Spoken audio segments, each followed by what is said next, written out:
Willie D Live. What's up, family? If it's your first time checking out the show, let me know what city, what state you're coming in from. If you're outside of the U.S., let me know what country you're representing. Throw up your flag. Family, I need you to smash up the likes, smash up the likes, smash up the likes. Also, if you have not done so already on YouTube, after you subscribe, there's a little bell next to your subscribe button. Go ahead and click that thing right now so you can get your notifications each time I drop a new video like this. That way you be in the loop. I let a few hundred of y'all come in, then I'm going in. But in the meantime and in between time, I'm going to give some shouts out to the early birds. As a reminder, we are simulcasting Facebook and YouTube. So get to know one another and be kind and be respectful more than anything. All right. Trolls do get blocked. The block party has officially started. If you are a troll, this is the place you come to be destroyed. You will get no love here at all. Now, why do we treat trolls like stepchildren? Really bad stepchildren? Well, because trolls are hoes, and it's that simple. Let's see, going into the comments. What we got here? Alicia Smith, what's up? What's up, Studio Gangster? What's up, Wallace? Living My Life, The Hood Maverick, Cass, Sylvia Martin, Chet Perry. What it do?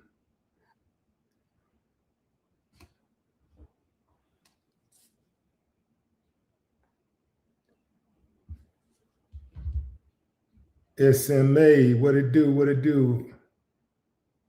Sandra, Virgil Kendrick. What's up, Sean? Sanford, Florida.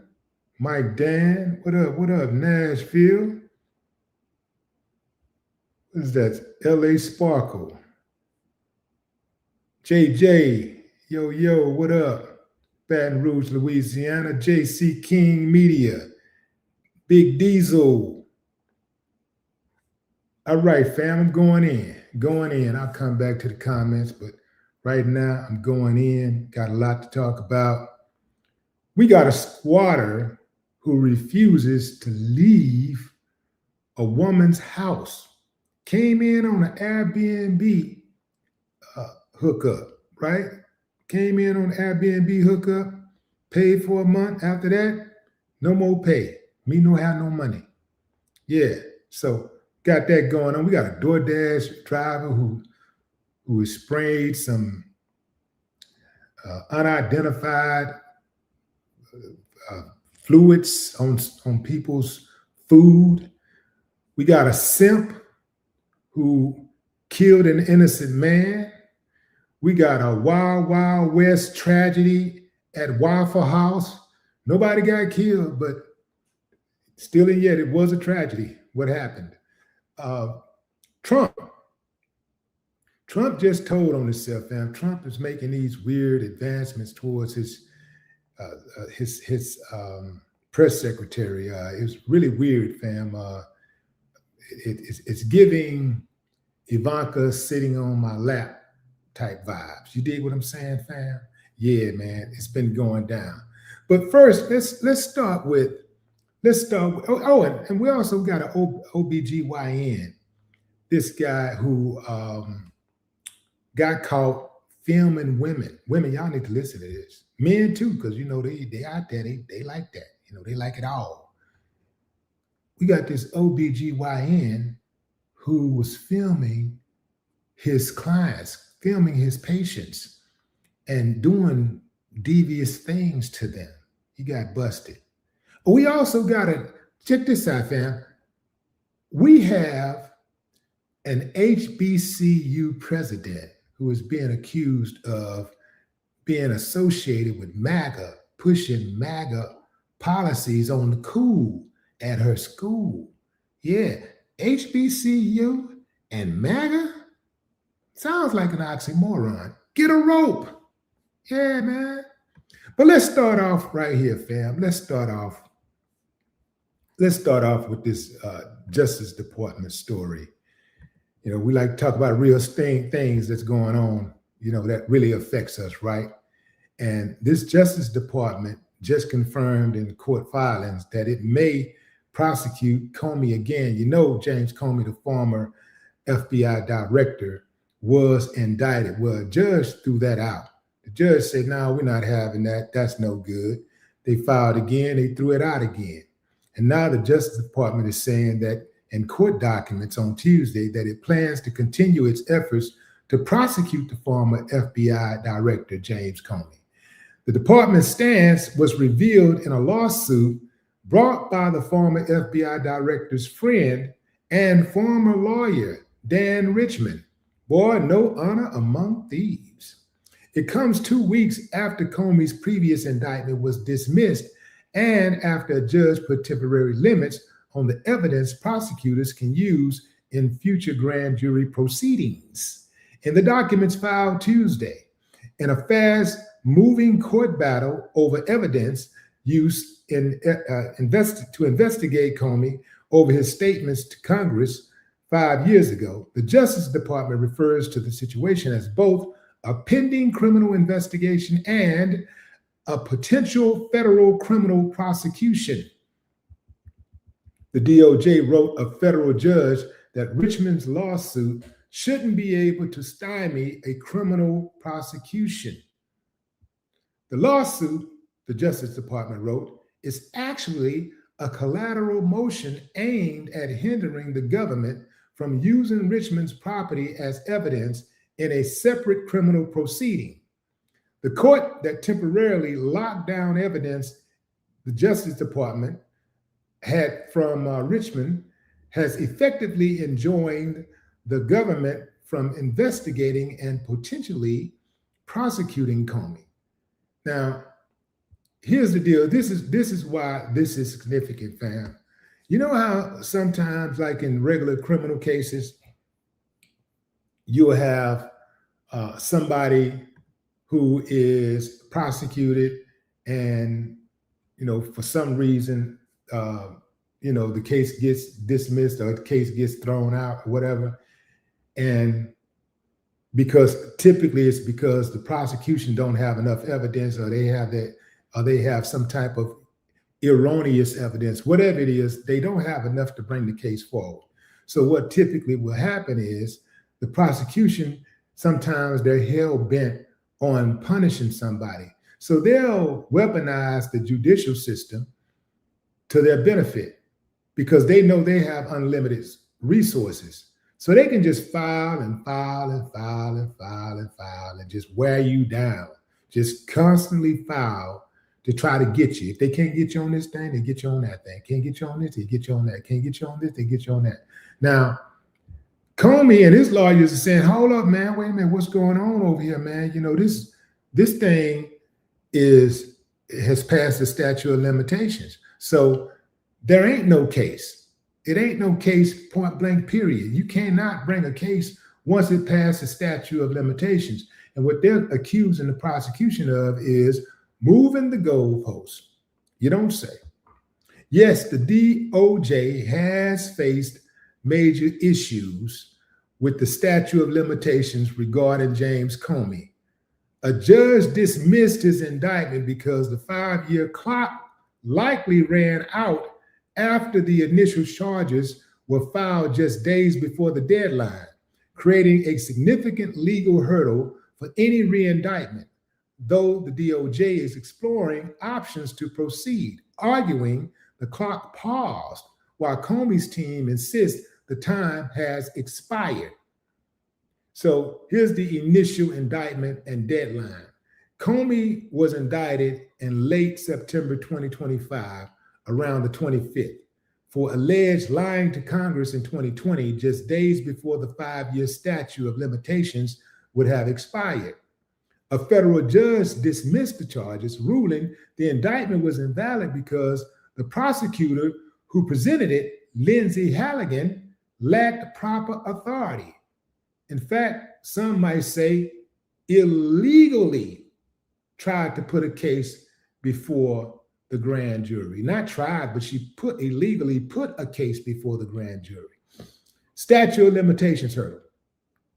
Comey's lawyers argue the dismissal means the statute of limitation has ran out, preventing refiling. The Justice Department contends that under U.S. Code 3288, they can refile charges within 6 months of dismissal, claiming the clock paused. The DOJ is fighting the dismissal and exploring ways to bring new charges, but the statute of limitation remains a major obstacle. In essence, the DOJ wants to refile, but a judge's ruling and the expiration of the time limit create complex legal battles over whether they can legally do so. So the whole hang up here is, is it even legal to file against him? Because they're saying that the statute, this is Comey's team is saying that the statute of limitations is up. So ain't nothing else to talk about, man. Get up off me. Comey's team is saying, get up off our guy. Go find somebody else to mess with. You cannot indict because the statute of limitations has passed. Its statute of limitations is up. Boy, let me tell you something, fam, if you haven't been following it. Donald Trump wants James Comey badly. He wants Comey badly, man. He wants him badly. He wants him so bad that I think that Trump would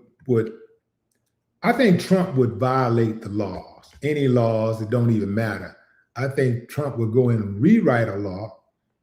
He'll do whatever he can to prosecute Comey. And also, let's not forget about Letitia James. Those two, I believe, are at the top of his hit list. And he also has a point to prove. Trump, he one of them type of dudes, he's proud of destroying people. He's proud. When he can destroy someone, it makes him happy. It's strange. It's strange how that works, but it makes him happy. And so he's taking this extremely personal. The average person, like in law, the way law is written and the way people brag about the law in the United States, they oftentimes say, hey, man, it's not the best system, but we still have one of the best systems in the world. Or they say it's not the best system, but it's the best that we got. And the system has spoken. The people have spoken. Justice has spoken. And that's it. They go ahead on about their business. But every now and then, when they really, really want you, like they wanted OJ, no. All of these same people who talk about how great our justice system is and how it's not perfect, but once a jury of your peers decide your fate, then that's what it is. You have to respect it. But boy, they could not bring their minds to respect the verdict in the O.J. Simpson case to save their life. I mean, like all of these white guys over the years who have killed black men and women, just slaughtered black men and women. And most of the time for no reason at all. Just arbitrarily killing black men and women. And, jury of their peers said not guilty, or jury of their peers said we're not going to indict. And they were like, hey, justice has spoken, went through the proper channels. And the grand jury said, we don't have enough evidence to indict. Went through the proper channels, had a whole trial, and the case was settled, and the defendant was found not guilty. It's over. Respect the process. But when it don't work out the way they want it to work, they're the last ones to respect the process. Even all the way till OJ died, even upon his death date, they had no compassion. They had no they showed no signs of moving on. They were going in on OJ all day. They was killing OJ. Yeah, yeah. Murderer has died. No love for that guy. They was making jokes about his death. Yeah.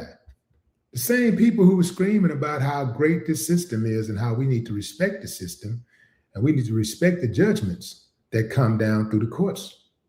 You know, same people. It's just amazing how they switch codes like that, you know, just amazing. I couldn't do it. I can't even wrap my head around being that phony. You know, I can't do it. I don't know how to do it. You know, just like when, for example, I'll give you an example. I've always been against the death penalty as far as like going through the court system, the death penalty. I've always been against that.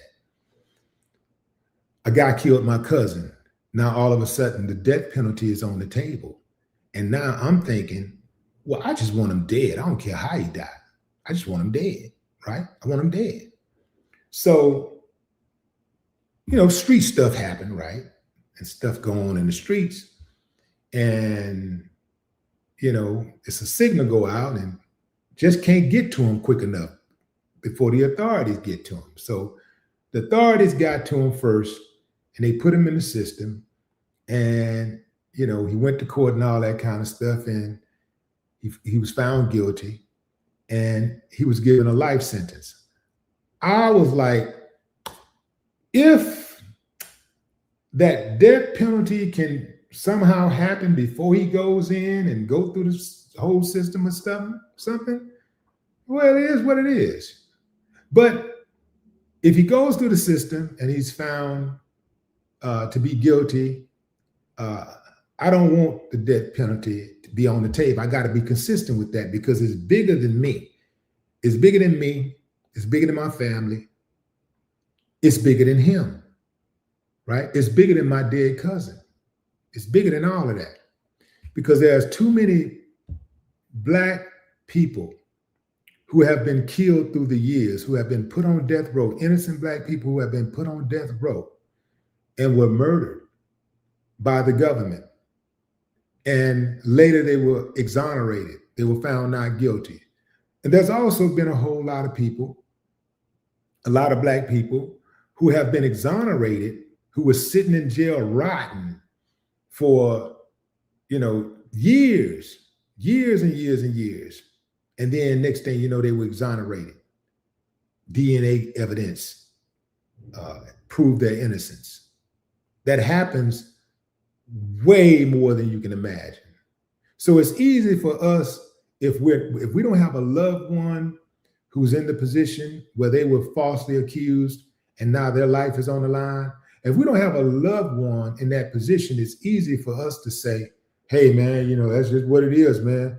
It's sorry it happened to him, man, but we got to keep this death penalty thing going, man. We got to keep that going.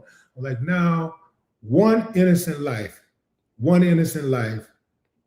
is not worth losing one innocent life. Murdering one innocent person is not worth having the type of system that we have, in my opinion. It's not worth it. And we haven't just lost one. We've lost hundreds, perhaps thousands. I'm sure thousands. Imagine the days when they didn't even wait for a trial. Imagine the days when they used to just go break in and break into the jail and string you up. You get accused of something, they don't even wait. They just automatically persecute you, indict you. You know, somehow they don't really break into the jail because their buddies and stuff run the jail. So they kind of just, open the door and let them in and go grab them. In fact, the police sometimes would help help string them up. Yeah, drive them to the location and help string them up, and they could spin any type of story they wanted to spin. That's the way that went.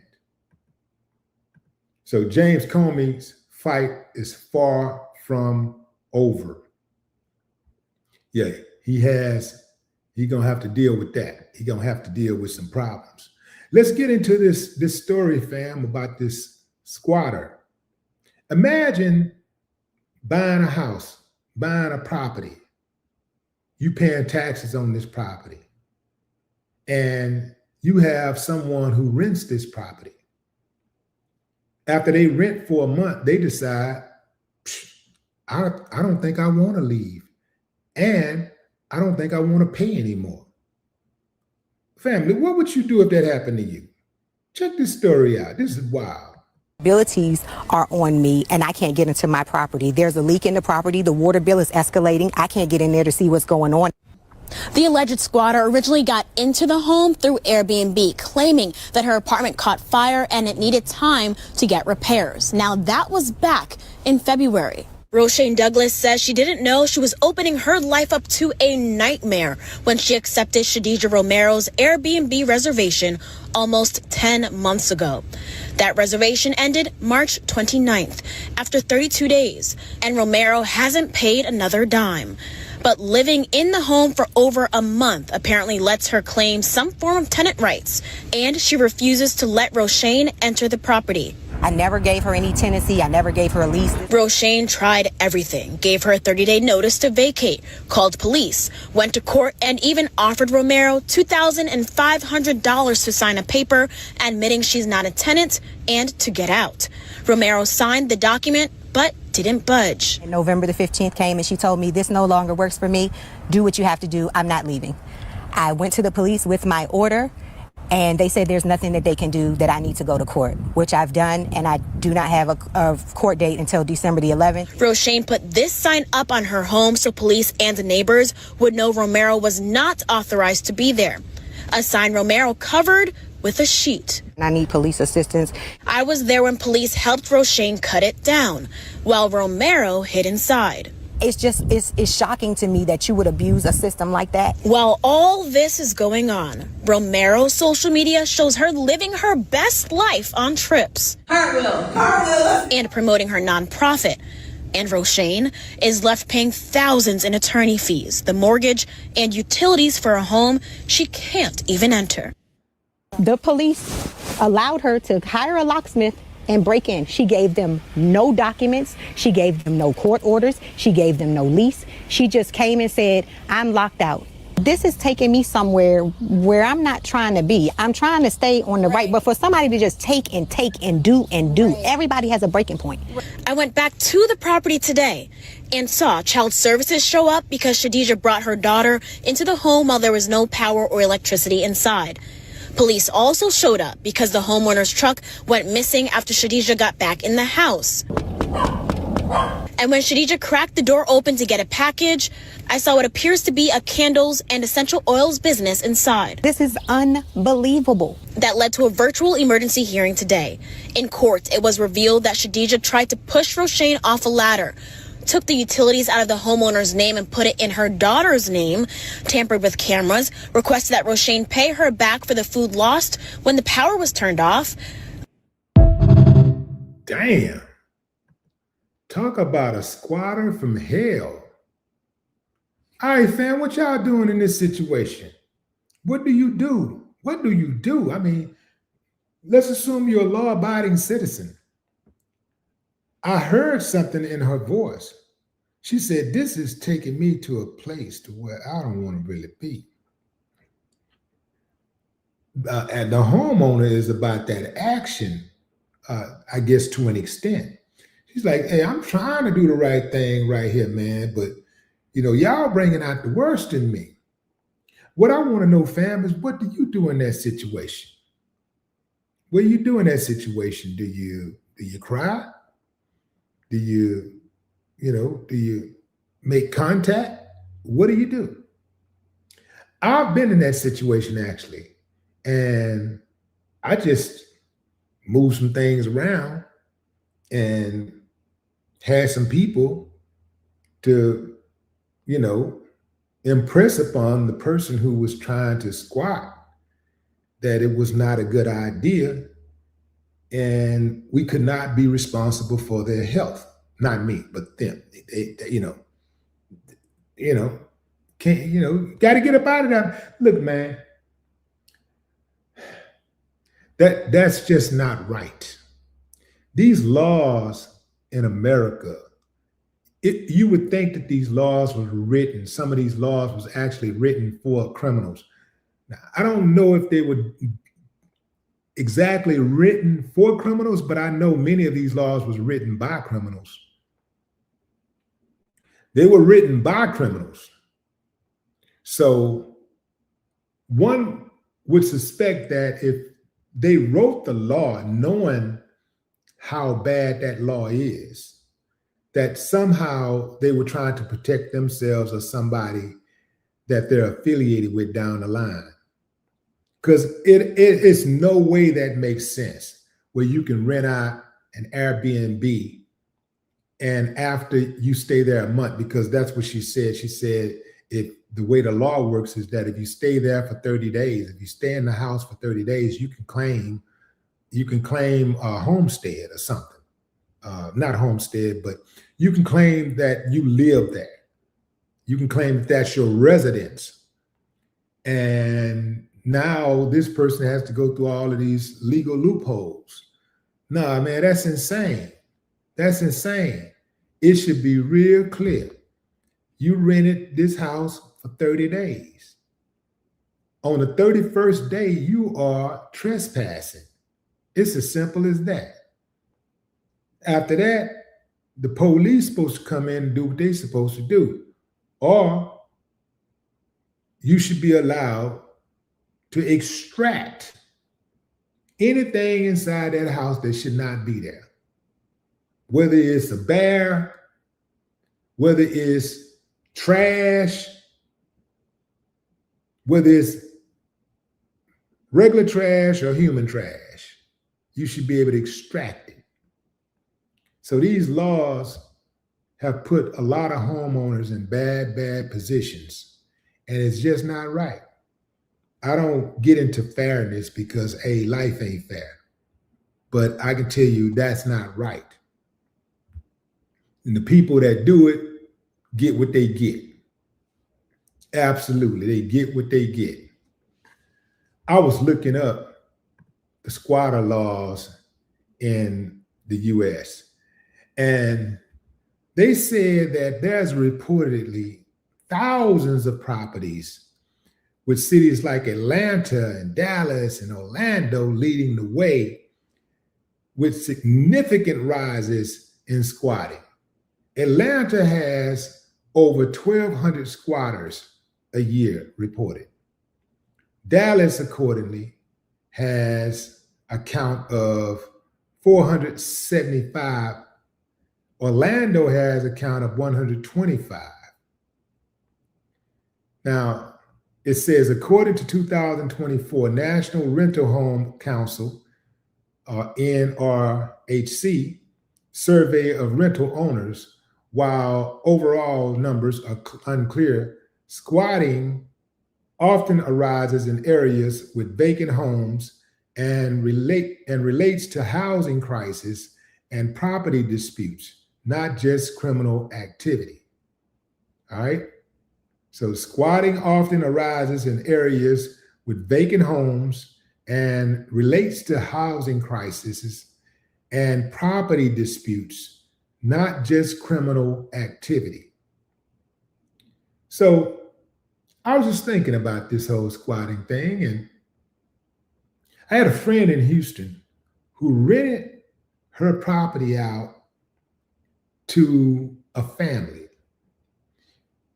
Busy woman, got a lot of stuff to do, own a lot of property, ain't got time to check on everything.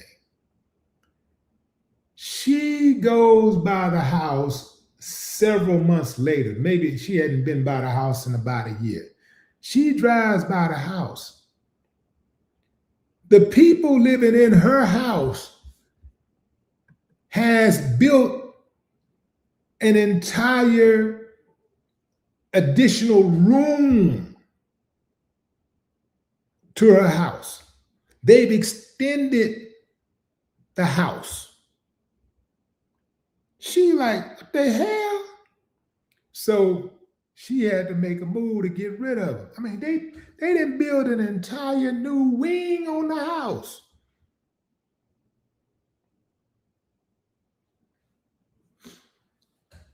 Absolutely Incredible. She was like, yeah, I was just, they was paying their rent on time, and I never had any problems, and never had any problems with them. So I just thought everything was okay. And one day I just like, let me just ride by. And she said she saw all these Mexicans in the yard, and they was, like they was coming and going. And she was like, hey, she tried to talk to him like, hey, what's going on? Woo, woo. And she was like, oh, so she had to shut that down.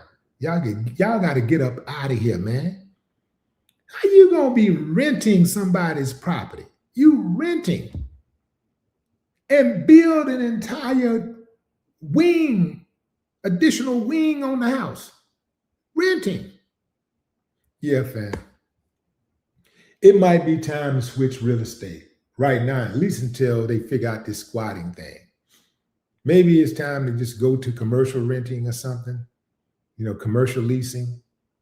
But this private property renting, this stuff is out of control, man. It's out of control.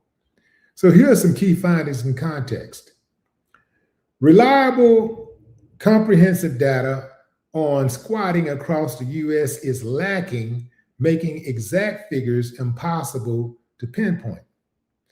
The NRHC survey focused on single-family rentals, indicating significant problems for landlords in specific metro areas, suggesting squatting can be a renter-landlord issue rather than solely illegal occupation. So, as I mentioned a few moments ago, these are the hotspots. These are the hotspots. Atlanta, DFW, that's Dallas-Fort Worth, and Orlando were identified as having the highest numbers reported by rental owners. And here are some of the causes and motivations. Squatting can stem from economic hardship, homelessness, or be linked to social movements, often occurring in areas with many vacant properties. Squatters' rights, adverse possession, are legal concepts that vary by state, allowing long-term open and hostile occupation to potentially lead to legal claims, which complicates enforcement. But I'm gonna tell you something. They got to figure that out before people start getting their heads knocked off. People start getting killed, because it's already started getting physical. Somebody's going to mess around and get killed. And then here they come. Now they want to be making a law about it to try to protect somebody, right? Because we are a reactionary country. Case in point, you have an accident.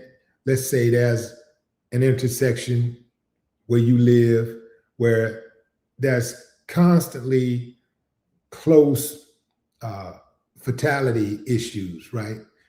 Constantly there's close fatality incidents. There's oftentimes little minor fender benders and stuff, and sometimes those serious wrecks, but nobody die, right? The moment somebody gets killed, you wake up the next day and you come through that intersection and they got lights up and warning signs and everything, just like that. They got to wait till somebody get killed before they act, before they respond. You did? That's a problem. So yeah, this squatter, I'm gonna put myself in the shoes of the owner. She would have to go. I wouldn't, first of all, my first instinct wouldn't even be to call the police. I'm gonna tell you straight up. Because I already know what they're gonna say, and I know what they're gonna do. They're not gonna do anything. They're gonna say it's a legal matter. I already know that. And I'm not finna be waiting months. Like you living in my house free, and you're tearing my house up too. I know you're in there tearing it up. So you sucking up the air, you wearing down the appliances, you are damaging the hardware, everything, man. You know, if I got my flooring, you're messing up my flooring. So it's not just you costing me money. I'm not making money because you in there. And then, but I'm paying money to keep the place because I got to pay my taxes. So I'm paying taxes. If I got a mortgage, I'm paying the mortgage. And then on top of that, when you finally do get out, I know I got to go in there and make some repairs. Hell no. I'm not going through all of that. You got to get up out of there, man.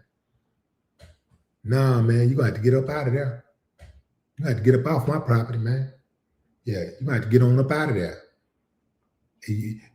Say, hey, y'all know what it is, man. Y'all know what it is. You got to get on up out of there. Ain't no way you're going to be on my property and sleeping good. You ain't going to be in there sleeping good. You might be sleeping, but you're going to be spooked the whole time. You ain't going to get no rest. If you got some kids, ain't no just taking them to school and back. No, I'm finna disrupt all of that. Got a grandma with you up in there? Oh yeah, she finna catch hell too. Everybody gonna catch hell. Ain't gonna be no peace. No peace. You ain't gonna have no movie nights, Netflix and chill, none of that. Ain't none of that happening. None of that. Ain't none of that happening. You're not gonna be okay at all. You're gonna be on blood pressure. I'm gonna put your ass on some blood pressure medicine. You're gonna have to see a therapist. You're gonna be like, man, oh, damn, you're gonna have your whole family. I just don't know it's worth it. You're gonna get yourself. I think you need to just get out of there. You should just girl, you crazy. You say that don't make sense to me. And I don't care who it is. I don't care what color they are. Oh, hey man, I just think I just don't think that's a good idea, man. I think we can only help you so much now. You know, I got a family, you know. Yeah, get up out of here with that, man. Not finna be taking advantage of me like that. I keep telling y'all, family, we're on our own. The police don't care about us. The law don't care about us. We're on our own. Government don't care about us. We are on our own. Common sense. Anybody with common sense knows that there should be no such thing as a squatter, being able to stay on your property. All of this stuff about taking it to court and waiting 30 days and this and that. You shouldn't have to go through all of that. It should be open and shut. Hold on, man. Okay, so you're living in this house. Show me proof that you have paid rent to live in this house. Show me proof that you're paying, that you paid. Show, and where is the agreement? What does the agreement say? Okay, this is the agreement. The agreement says that you was only renting this house for 30 days. Dude, you've been here a year. Get your ass out. Simple. It's simple. The agreement say 30 days. The agreement say 30 days. Get your ass out. Okay, where's the agreement? You don't even have an agreement. You just came into this abandoned house, or you came into this house while it was this is a house that a renter, this is a house that an investor bought. You pulled up and saw that they were doing some renovations on the house. So you came in and got the locks changed. And you've been living in this people's house ever since, and you won't let them inside their own house. Show me some paperwork where this is your house. Okay, well, show me some paperwork where you paid to rent this house. You ain't got that either? Man, get your ass out these people's house. What the hell are you doing? Get your ass out these people's house. That's me. Straight up. It's that simple, man. It's that simple, China. Get on up out of here. I keep telling y'all, man, we on our own. Laws are not here they're not designed to protect us. The laws are not designed to protect us.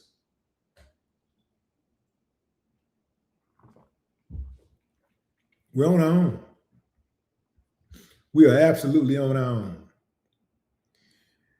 Family, We got a DoorDash employee who sprayed what appeared to be pepper spray on a customer's food.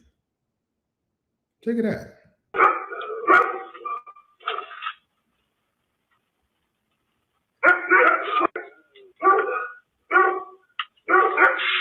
My wife had started eating and she started choking and gasping, and after she had had a couple bites of her food, she actually threw up. It's pepper spray. It's more than likely what it is, but now in this day age, it could have been anything. Could have been rat poison, could have been fentanyl. You know, I mean, my wife could have been dead. Definitely want to. Did y'all catch that? So she sprayed. That was pretty quick. Let me run that back one more time. Let's do it one more time. Watch your right hand.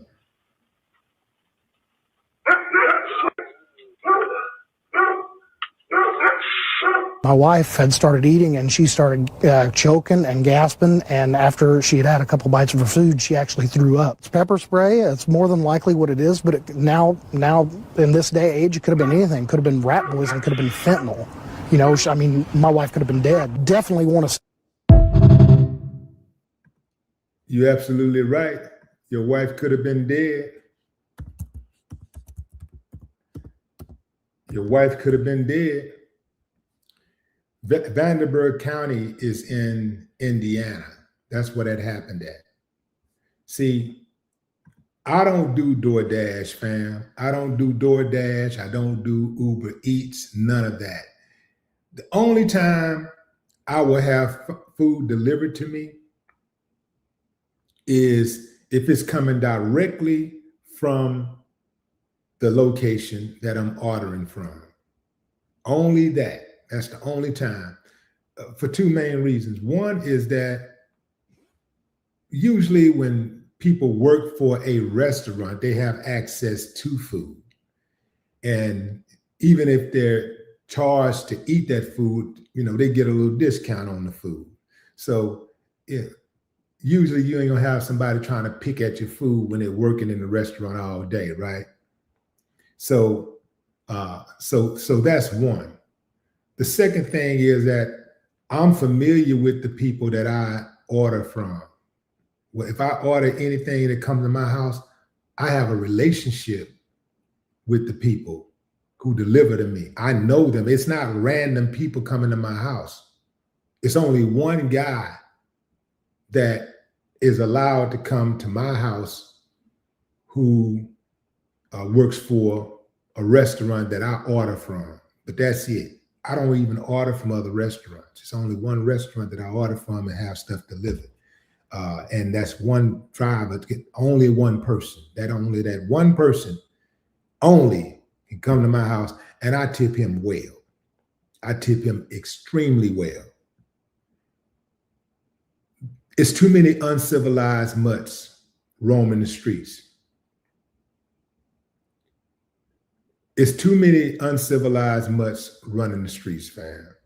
It's just way too many uncivilized mutts. And you can't trust them. It's something about DoorDash and Uber, but they have a high concentration of uncivilized workers, uncivilized mutt workers. It's a high concentration of them.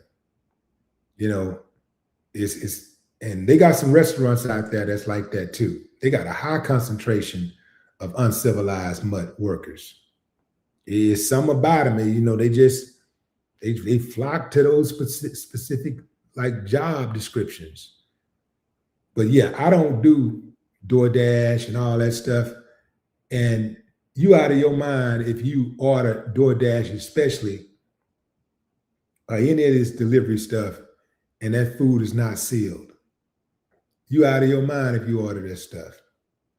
Now, having it sealed don't necessarily mean a whole lot, because they can still have extra bags and stuff and staple guns or tape. You know, some of those guys out there are really professional at tampering with food. So they can still have all of that. But just trusting that stuff, I don't trust them. You know, I've seen too many situations where these guys be playing in people's food, and they I've seen videos of guys drinking out of people's fountain drinks. Yeah, if you're gonna order some food, if you're gonna order a drink from them, you better make sure that drink is sealed. You don't accept a drink from somebody with the straw already in the cup. That's crazy. The straw is already sticking out of the cup. You do not do that. I saw a dude actually drinking. Y'all probably saw it's a viral video of a guy drinking. It looked like a shake. That's what it was. It was a shake, and he was just sipping on it, and then he handed it to the woman. And she looked at her video cameras later and she discovered it and then put the guy on blast. But talk about nasty. It's some nasty people out there, family. It's some nasty, nasty people out there. And they work for your favorite delivery company. I've also seen those delivery drivers go to my neighbor's house. I see them pulling up and they got clothes in the back seat and stuff all on the floor. They got stuff on the floor, trash and stuff, and even got stuff in the seat where they might have your food sitting at, or they have your food sitting on the floor with the rest of the trash. I've seen them drive around with a significant other in the passenger seat. They get out, their pants hanging off their ass, looking all nasty, dirty fingernails. And I like, man, hell no, I'm not ordering that shit. I don't want to eat that bad. Hell, I'll eat tomorrow. If you get too late, I can't get nothing to eat today, I just eat tomorrow, man. I just wait. I'll walk and go get me something to eat before I order DoorDash. Or I'll just not eat at all. Yeah. I ordered DoorDash one time for myself. I was in LA. I was at the hotel. It was like after, it was a weekend. I think it was a Sunday, because I remember everything being closed early. And it was like maybe 11 o'clock, everything. Damn, like it's hard to get stuff in, like good food like nearby in Hollywood, right? I was in Hollywood. I was in Beverly Hills. So it's hard, really, really hard to get food. So I ordered some food and I forgot to tell the dude, I forgot to ask about the drinks. Dude brought me a drink and it was a fountain drink. And I was like, I ain't drinking this shit. Now I went on and ate the food. I went on it, I ain't gonna lie. But the food was sealed up good and everything, and I thought it was pretty trustworthy, so I went on and ate the food. But that was my last time doing that. That was probably about 4 years ago. I don't trust it. I don't trust it at all. So y'all be careful out there with that DoorDash, fam. Be careful with DoorDash. Be careful with Uber Eats. Be careful with Uber, Lyft, all of that stuff, period. And not just delivering food, but the ones that deliver people. And I just heard some really disturbing news about these people's hiring practices and how often people who commit sexual assault are employed by those companies. In fact, I just saw a report where they said that sex traffickers are being recruited to work for those companies. I'm not saying that somebody within the company is hiring them people, but the organizations, I guess these criminal enterprises have decided that that would be a pretty good way to recruit, and snatch up women and children off the streets. We just going, everybody, you get a job over here, get your job driving Lyft, get you a job, with Uber, and they make it look good. make it all look good and everything. And then once they get in the car, boom, you never see them again. So y'all be careful out there with that, fam, man. Damn, be careful. Uncivilized mutts everywhere. Once again, what I just tell y'all, fam, we are on our own. We're actually on our own. Uncivilized mutts everywhere. Uncivilized mutts everywhere. Speaking of an uncivilized mutt, family, we got this uncivilized mutt who went to a man's house and gunned him down because he thought the dude was messing around with his girlfriend. Come to find out, he went to the wrong house. Check it out.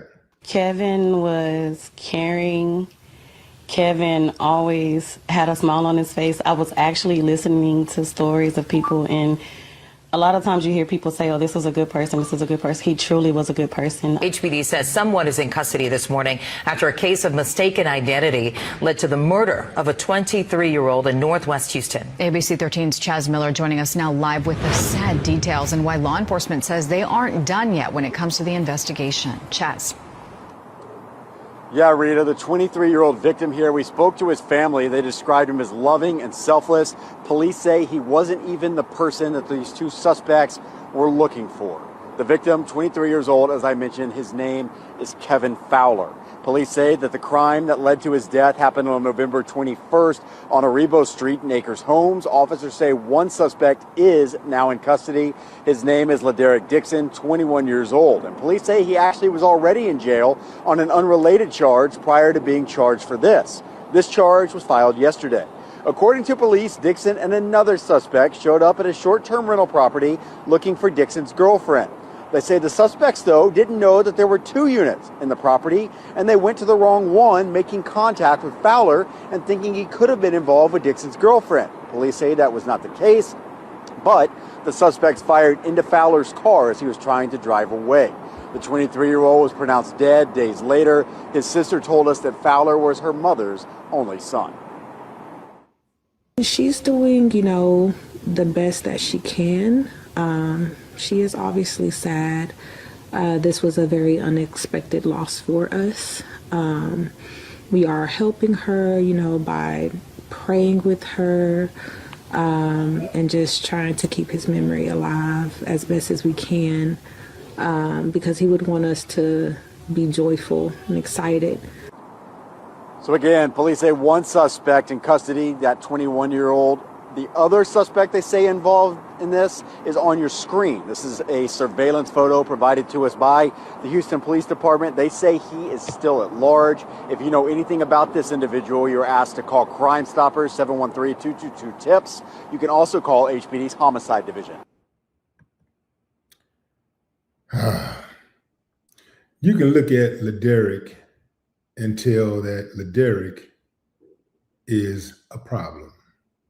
They say you can't judge a book by its cover, but sometimes you can.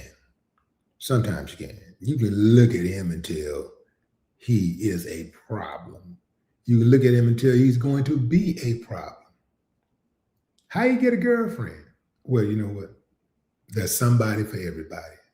There's somebody for everybody. Laderick apparently did not get the memo that we don't own each other. We do not own each other. You can be with a person one day and y'all can be doing y'all thing. Y'all could be showing the most intimate part of being in love. Y'all could be experiencing that. You could have just bought them a nice gift and now you're making love and that person telling you, I love you, I love you, I love you, I love you, I love you, I love you. And you get up and they get up, walk out that door, and you never see them again. You never see them again. I remember being a lot younger, there was this girl that I had some relations with. And it was a whirlwind, like affair. It was like fast moving, like boom, boom, boom. You know, just having a bunch of fun and very exciting and all the stuff that come with that. And this chick had just broken up with her boyfriend before she met me, right? Actually, her baby daddy. I never got a chance to see the baby. The baby allegedly was at her mom's house while she was at my house. So for about maybe 2 weeks. And then one day I come home and she gone. I never saw her again. I don't even remember her name. But I can tell you this. She was bad, bad. But hey, fam, those are the breaks. Now let's talk about something more serious. Some of you say, well, that's different, man. You know what I'm saying? You ain't had nothing invested in it, nothing real. It wasn't nothing real. Well, let's talk about something real. I've been in real relationships, real serious relationships where got done dirty. Person didn't want to be with me. Now, I don't know if that was the situation, if the chick didn't want to be with him or she was just stepping out on him. In any event, this chick, you know, I had a situation where a chick stepped out on me. Yeah, you want to hurt something, man. You want to hit something, you want to hurt something. But here's what happens. Typically, when you get hurt, you call yourself trying to get some revenge and you end up hurting yourself even more. Whether you hurt yourself by trying to hurt somebody else or you hurt yourself by drinking, smoking, doing dope, shooting up, whatever it is you're trying to do to get through. You just hurt yourself by just being reckless, right? So the way I move is I keep that at the forefront when I'm making moves. If somebody do me dirty or whatever, I try to make sure that I don't end up doing myself dirty trying to get revenge, right? I ain't saying I ain't gonna try to get revenge now. I just make sure that I don't do myself dirty by trying to get revenge. So you ain't got to worry about Willie D crashing out because some woman don't want to be with him or some woman stepped out. You ain't got to worry about that from Willie D. You got to worry about hearing that something like that from Willie D, about Willie D. Because, hey, fam, I know in life it might work out, it might not work out. Many of us have had best friends. We thought we was going to be best friends forever. And we went through a lot more than what we went through with some person that we was romantically involved with. But we had to cut that person off. At some point, we had to cut that person off. And I'm talking about this somebody that probably done slept at our house, slept at our mama house, ate at our mama house. We slept at their mama house, ate at their mama house. We call their mama, mama, call their daddy, dad, or uncle, something like that. Done all of this stuff together. But still, you had to cut them off to protect your energy, right? At some point. So what's the difference? The difference is you're having sex with this person and you building, so allegedly you're supposed to be working towards building a future together, right? But a big part of it is these dudes get caught up in the lust part. See, we don't hurt the people that we love, we hurt the people that we should love. So what I surmise is that a lot of guys be getting caught up in lust. They're thinking that she's going to be doing to another guy what she do to them.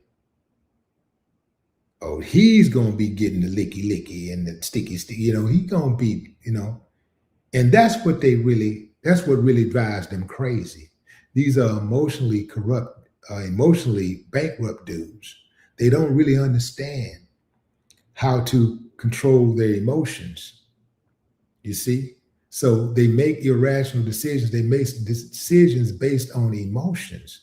Because if you sit back and think about it, Okay, she messing with another dude. A rational man would go, okay, well, she ain't gonna have me out there looking stupid. I'm just gonna cut her off. Y'all gonna be with each other. That's what a rational man would do. No matter how much you love her, no matter how much you've been through, no matter how many kids you got, if that's what she do, man, she just, but you finding out should be cause for you to say, you know what? I wish it had not come to this, but at least I'm glad I know. At least I know now. I know what it is. So let me move on. And the best revenge is success. Let me go out there and just be great. If you all that and you think you all of that, if you think you are what you think you are, you're going to have a better life anyway. You're going to find something better anyway, because when God closes one door, he opens another. You ain't got to trip. If you really that dude, you should have enough confidence in yourself that you deserve better, that you deserve more. Now, this dude could have been tripping. The girl might have been totally innocent. She might not have been messing with nobody. But allegedly, he got some type of confirmation that she was messing with this dude. He don't even know what the dude looked like. He just go kill somebody. He knock on the door and kill somebody. He don't even know what the dude looked like. This dummy, this super dummy. He makes Houston look bad, man. Now, H-Town, baby, we just the home of the players, man. We players out here, man. This dude he's making us look bad. We don't be getting off like that, but it's a simp everywhere. So this dude just threw his whole life away because he thought some dude was messing around with his girlfriend. This idiot knocked on the wrong door and killed a man. Even if he had knocked on the right door, he shouldn't have been pulling out a gun trying to harm somebody for the actions that his girlfriend made. Maybe the dude didn't even know. Let's say he had knocked on the right door. It is a good chance that the dude didn't even know she was in a relationship. She could have lied to him. If she cheat, they say if you cheat, you're a lie. If you lie, you'll steal. If you steal, you'll kill. If she cheated, there's a good chance that she would lie. So why he didn't give why not give the other guy the benefit of doubt that you think that you should get if you were dealing with a chick? You know that there have been situations where you found out a girl had a boyfriend or whatever, and you didn't know she had a boyfriend. You didn't know she was seeing somebody. Or she downplayed the breakup. She's like, it's over, we have nothing to do with him, and it's over, it's over. Meanwhile, she ain't telling you that she talked to him earlier. She spoke to him 3-4 times that day, but she telling you it's over. You see what I'm saying? You never know. You gotta get a grace, man. You gotta get the next dude the same grace that you would expect. Most dudes, when they meet a chick, the first thing that comes to their mind is not, do you have a boyfriend? First thing that comes to his mind is, let me get to know you. How much you got to get to know you, right? So if let's say she have a boyfriend, you find out she have a boyfriend, now you want to know how serious it is. He on his way out? What's going on? Because something got to be up. It must not be solid, because you standing here giving me the time of day. Can't be that solid, can't be that real. You showing interest in me. This is most dudes. Most dudes are not going to have the discipline to just say, oh, you got a boyfriend? Oh, can't mess with you. I'm gone. I can't do nothing with you. Most dudes ain't gonna do that. Especially if you what they like, most dudes ain't gonna do that. So you got to give the next dude same kind of grace that you would expect. The only way I can remotely, I ain't saying I would do it, but the only way I can remotely see harming a dude without his provocation is if he came into my house. If you come into my house, anybody who ain't supposed to be in my house, then, you know, I'm gonna have a certain thing going on, you know. If you come into my house, man, that's different. You know, I'm gonna have a certain thing going on with me. You come into my house. But y'all, I find out y'all over here, y'all keep on doing it. And I don't even want to know everything. I ain't the dude that want to know everything. I don't care. Like, it don't even matter. What's knowing everything gonna do for me? All it's gonna do is just torture me. I'm gonna just torture myself. I don't need to know everything. All I need to know is you did this with this other person, and that's enough for me. I don't want to hear nothing else. I'm done. I'm cool. I'm cool with that. Y'all go out there and be great, because I know I am. This idiot and threw his whole life away. Do they even think? That's what I want to know. Do it even cross their minds when they get the gun and go shoot somebody, kill somebody over a woman, that they gonna lose that woman anyway? Does that even cross their minds? You idiot. You go out and kill this person, harm this person. You don't get the woman no way. Sometimes you end up getting killed. See, you know what you're going to do, but you don't know what the next person's going to do. So sometimes you end up dead. You still don't get the girl. Let's say she end up dead. You still don't get the girl. He ends up dead. You still don't get the girl. She's still gone. Man, once she's gone, she gone. Whether she's going with another dude or whether she's just tired and she don't want to be with you for whatever reason, once she's gone, let her go. Save yourself. Save yourself, man. Have some dignity. Have some family pride. Don't do your daddy like that. Your daddy got to have conversations with his friends. And they're going to say, what happened to that boy? And your daddy got to be like, oh, man. I try to tell Marcus, leave that girl alone. I try to tell her, Derek, leave her alone. I try to tell her, Derek, just leave her alone, man. Just that girl don't want you, don't want to be with you, man. Just leave her alone, man. Just leave her alone. I try to tell him, you're going to run your daddy blood pressure up, make him have a stroke, heart attack, check out early. Man, don't do your family like that, man. Don't put that stain on your family name. Just go on about your business, man. Just let it slide. Let it rock. Because I'm going to tell you, I don't know I don't care how strong you think you are. You crash out, ain't nobody going to consider you a hero. Everybody going to be talking about your ass. And they're going to be talking about you like a sucker. You may not ever hear them talk. They probably keep it from you. But they're going to be thinking, every time they think of you, they're going to think of a stupid fool. They're going to think of how foolish you were. They're going to think of how stupid you were. And they also going to think about how crazy your ass was. They're going to be like, yeah, I can see why. I can understand why she didn't want to be with him. I can see why she cheated on him. This nigga's crazy. He was crazy for real. She had it right all along.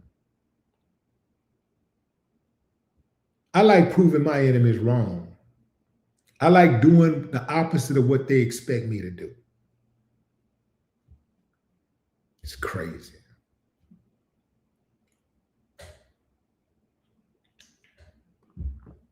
So Derek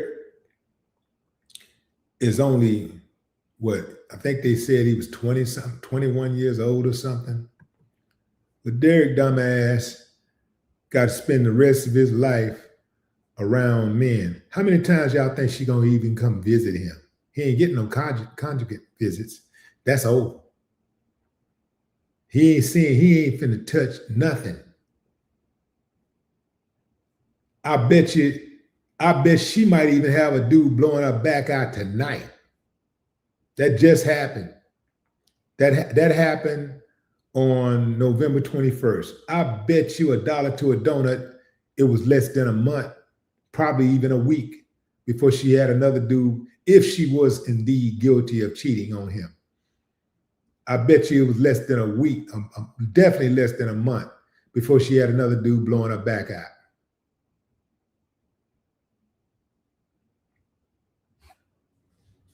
That's how that go.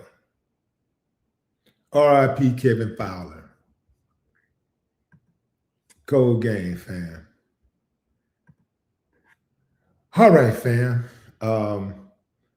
I think I'm going to save the Waffle House for last. The Waffle House story is wild as hell. I think I'm going to save that for last. Let's get into Donald Trump, your president. Yeah, fam, this dude right here is wild, wild, wild. During a press conference, well, just check out what he had to say about his press secretary. Isn't she great? Is Caroline great? You know, when she goes on television, Fox, they dominate. They dominate when she gets up there with that beautiful face and those lips that don't stop, up, like a little machine gun. Can you say sexual harassment, boys and girls? Isn't that sexual? I'm thinking. I've been out of the workplace for a long time. I've been out of corporate America for a long time. Still been in the workplace. But wouldn't that be considered like sexual assault? Is it sexual assault, sexual harassment? Isn't that sexual harassment? Did you hear what he said? This is the president, y'all. This is the president of the United States. This is not some dude at a bar in the neighborhood. This is the president of the United States speaking like this during a press conference. Can you imagine Barack saying something like that? No, you absolutely can't. No matter what you may think of him, no matter what I may think of him, and I ain't really been too impressed by it. But I can tell you, as far as decorum, proper decorum, as far as having some class, showing some form of tact, he had that, at least. He did move like a dignitary. Trump moves like a regular bar patron, just a regular old bar patron thug on the streets. This dude is undressing his press secretary in front of the world, talking about her lips. Just sexualizing her right in front of the whole world. And ain't no major fallout about it. It ain't gonna cost him no votes. We know that for sure. This is the president of the United States. If he's talking like that, and you have millions of men aspiring to be like him, you have millions of men who are being influenced by him, what does that do for other men going forward? And how does that impact their relationship with the women who they work with or who work for them? How does that impact them? This dude, y'all remember Charlie Brown? Yeah, I see you, China. No class at all. You remember that? He used to say, Charlie Brown, no class, Charlie Brown. By the way, Charlie Brown was like one of my favorite shows ever. I used to love watching that show. But Charlie Brown, yeah. Charlie Brown. No class, Charlie Brown. No class, Diaper Don.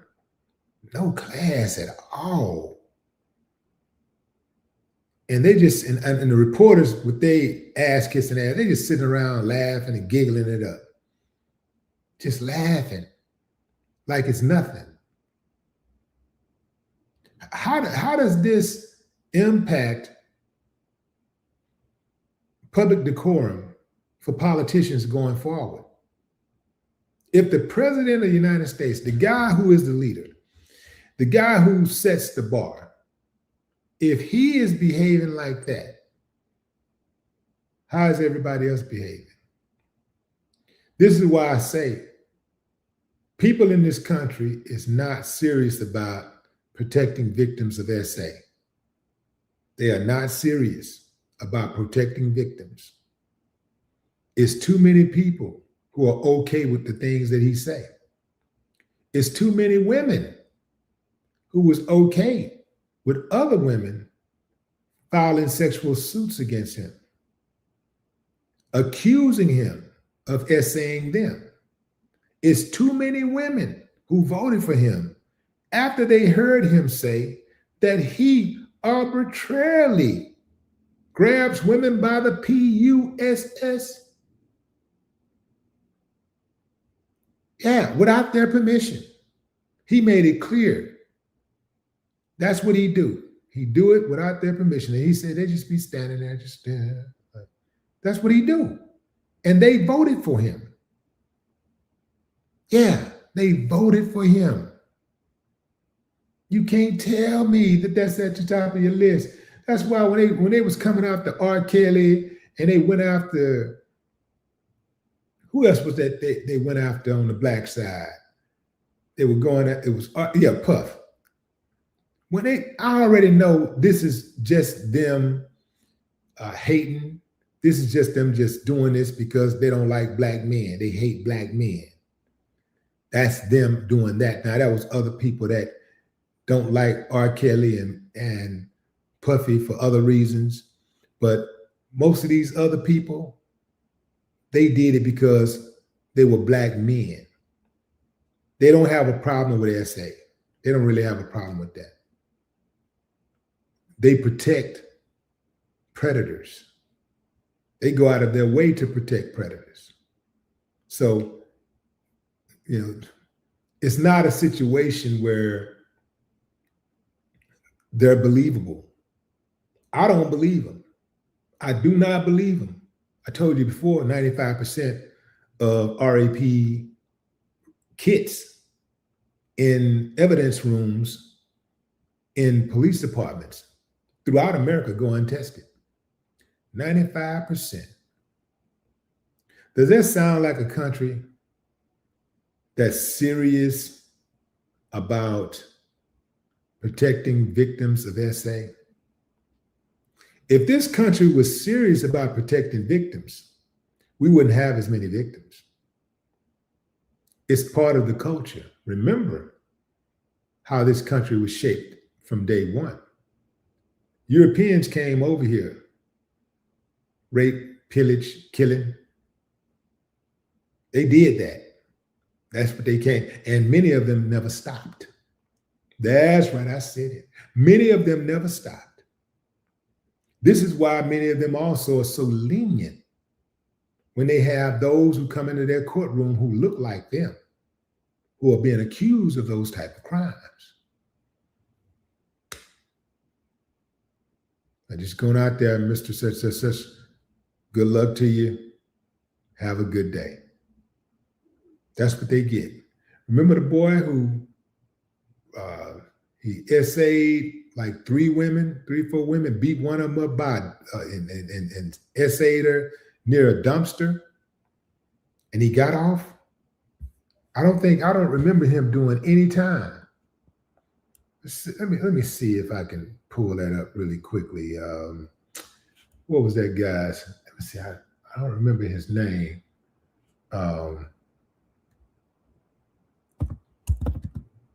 Okay, we'll come back to it. It ain't that important.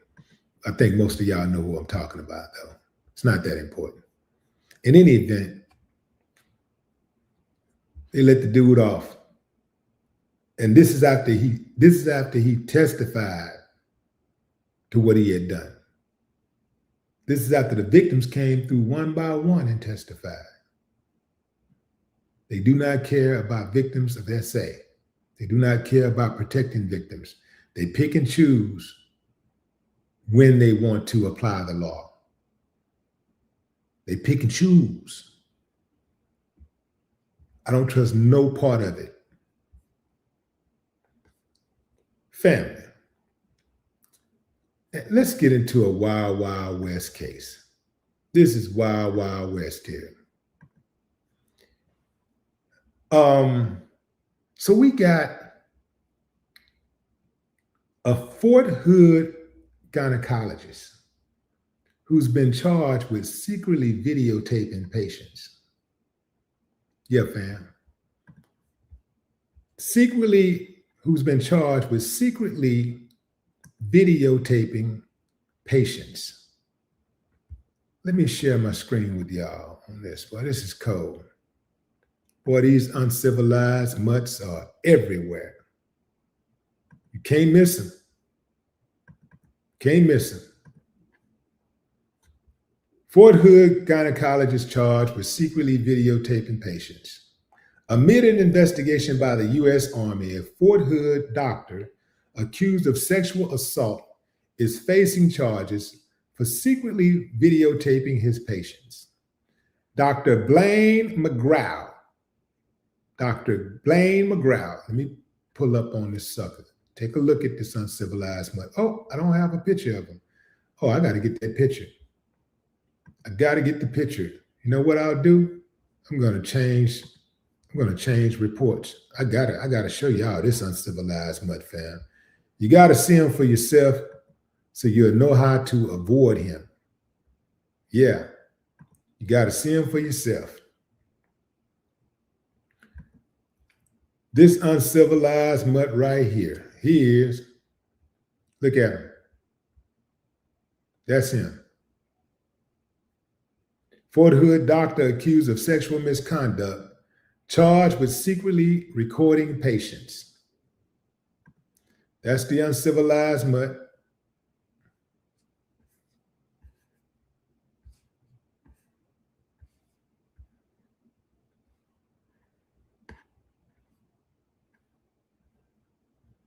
Blaine McGraw. Look at him. An Army gynecologist accused of sexual misconduct by dozens of his former patients is officially charged with allegedly recording his patients, along with several other related charges, the Army's Office of Special Trial Counsel said Tuesday. Major Blaine McGraw, a doctor at Fort Hood, Texas, was charged with 54 specifications or alleged instances of indecent visual recording, 5 specifications of conduct unbecoming of an officer, 1 specification of willful disobedience of a superior officer, and 1 of making a false statement. The Office of Special Trial Counsel said in a news release Tuesday that the alleged offenses span between January 1st, 2025 and December 1st, 2025. The case includes 44 alleged victims, the office said. Nah, man. Nah.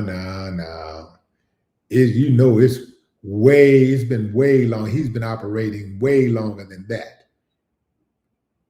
If they got him from January 2025 to December 1st, 2025, he probably started, whenever he got in, when he first got in, he probably started soon thereafter. And ain't no telling how many others who were with him, who are like him, maybe who taught him how to move in those spaces. And let's not forget the ones he taught. Let's not forget the ones who assisted him. The majority of the alleged offenses occurred during medical examinations with female patients at Carl R. Darnell Army Medical Center. The OSTC said in its release, referring to the medical center on Fort Hood. One victim who was not a patient,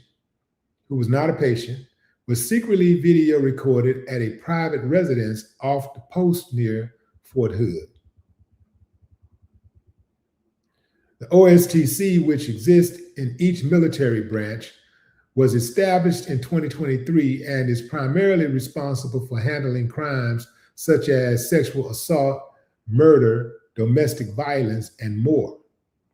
McCrowell was placed in pretrial confinement last Thursday after apparently violating conditions of liberty imposed by his commander, an Army spokesperson previously told CNN.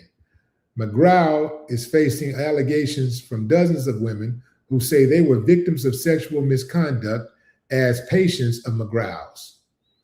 The military has sent out letters to roughly 3,000 former patients of McGraw from both Fort Hood and Tripler Army Medical Center in Hawaii in order to notify potential victims.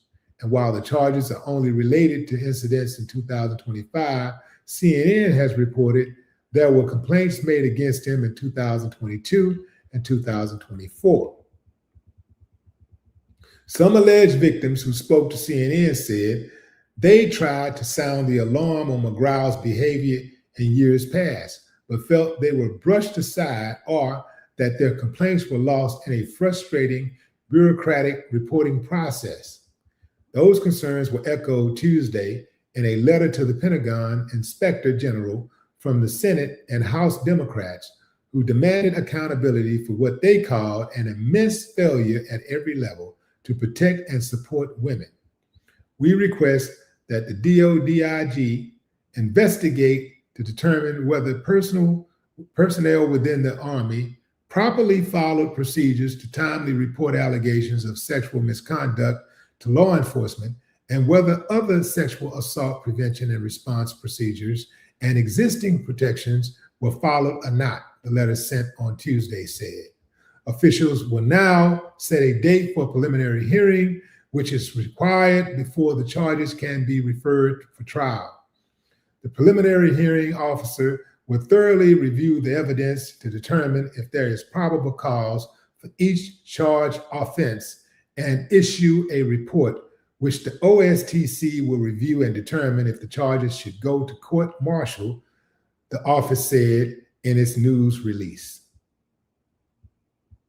I can tell you where it's going, fam. It's going to another slap on the wrist. I'm pretty sure that his superiors knew what was up. I'm pretty sure. Remember, there were patients who said they tried to sound the alarm. They tried to sound the alarm, and nothing was done. Now, why would nothing be done? Remember, y'all, this is a country that allegedly cares about its women. This is a country that allegedly tries to support women, protect women. You know, this is what we do. This is America, man. We protect our women. No, no, no, no, no. This country does not protect women. If a woman is protected, she's going to be protected by herself or her man. If she's going to get some protection, she's going to either be protected by herself or her man. That's it. That's where her protection is going to come from. Or even perhaps her kids. If she got some kids that's old enough and know how to maneuver, get around or whatever, and take care of business, you know, sometimes it's her children that are going to protect her. But other than that, she's on her own. This country is not pro-women. This country protects predators. This country protects predators, sexual predators, all day, every day, on every level. I would not be surprised if this dude got a slap on the wrist, even with this case making international news, because this country is not serious about protecting victims of sexual assault. Not women, not children, not men.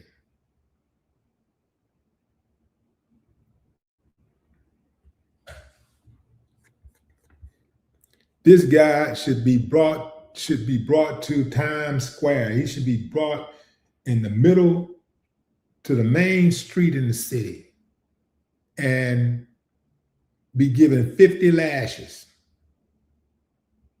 Now, 150. I don't know why I said 50. I guess I said 50.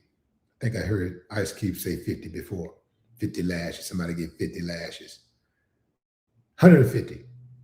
150 lashes. He should get at least 150 lashes. Yeah. Imagine, family, how many women went to him. And I'm sure he has some great bedside manners. I'm sure he knew how to make them feel comfortable and relaxed. And they probably thought he was the last person that would take advantage of them like that. This is part of the reason why a lot of women don't use OBGYN males. But the problem is with that is you can't trust the women either. Remember, many of these traffickers, they use women accomplices. Yeah. So you can't just automatically assume because it's a man or it's a woman that she won't do something that a man might do, that she won't try to take advantage of you as a man would. Because it ain't nothing for the woman to, let's say you got an OBGYN female. She may decide to take advantage of you all on her own, or she's in that room with you. First of all, they're never all on their own. They always have an accomplice. They got an assistant or somebody. So he's not the only one that violated those women. They were violated by other people who work with him. So let's say it's a woman though. Let's say you got an OBGYN woman. Well, that woman could easily have you knocked out and then bring in, have her main guy or a guy that works there or both, and even a woman come in there once you get knocked out and do whatever they want to do to you. Let me ask you something, fam. You think that there is not a female gynecologist somewhere in this country who wait until the patient is knocked out and bring in their boyfriend or husband or one of the dudes that work there and violate them? You think that's not going on? Family, you got to understand this about human beings. If you can think it, a human being will do it. If you can think it, a human being is doing it. So if she's not doing it on her own, if she's not just pleasing herself, she's probably got somebody else coming in and they getting down too. You can't trust them. I think that there should be some type of monitors in those spaces. I think that a family member should have some type of there should be some type of monitor. Maybe it ain't all the way up your private or whatever, but maybe it's a monitor over here. And at the very least, you can tell if a doctor is climbing on top of a patient. You can tell if a doctor is taking his privates out and put it in a patient's mouth. At the very least, you can see that. I think they should have cameras, and family members should have access to viewing what's on those cameras.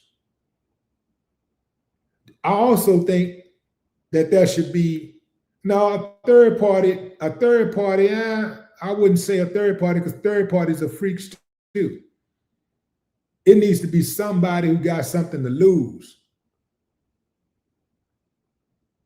Maybe it's maybe it's a family member or a third party, but the family member should be able to see inside those rooms what's going on. Same thing with emergency rooms, and when they're doing operations, and when even when they're not doing operations. If you have a loved one in the hospital, you should be able to tap in and see them while they're in that room. You should be able to see what's going on. If you have a loved one at a what do you call those things, those places? If you have a loved one at a nursing home, that should be a camera. You should be able to just like you can tap in and see what's going on at your house, you should be able to tap in and see what's going on at that nursing facility inside of that room where your loved one is at. You should be able to see that.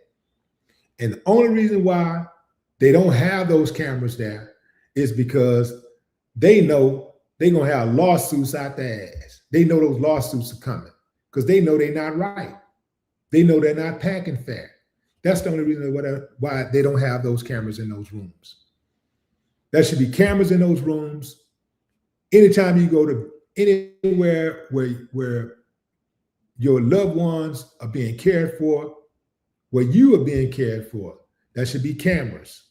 And your loved ones should have access. You should have access to those cameras. You should be able to see after your procedure, you should be able to see what was going on in the room during your procedure. If you elect to see that, you should be able to see that. Because you cannot trust these people. They cannot be trusted. I really do believe for every one good one, there might be 9 or 10 bad ones. It's that bad.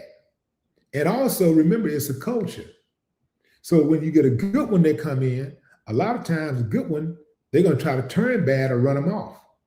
The good one end up going and starting their own practice or doing something different because they realize how rampant malpractice is.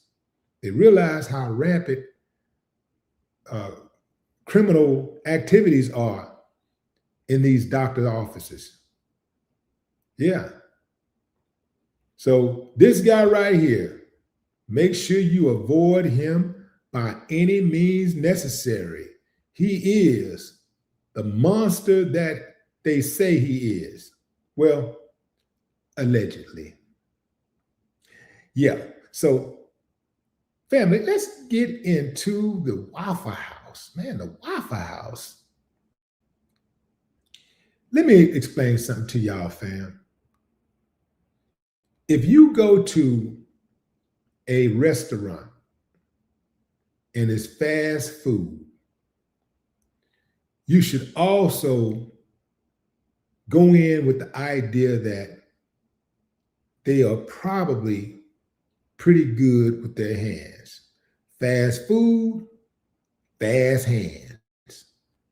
Keep that in mind next time you go to a restaurant. Check this out. This went down at the Waffle House.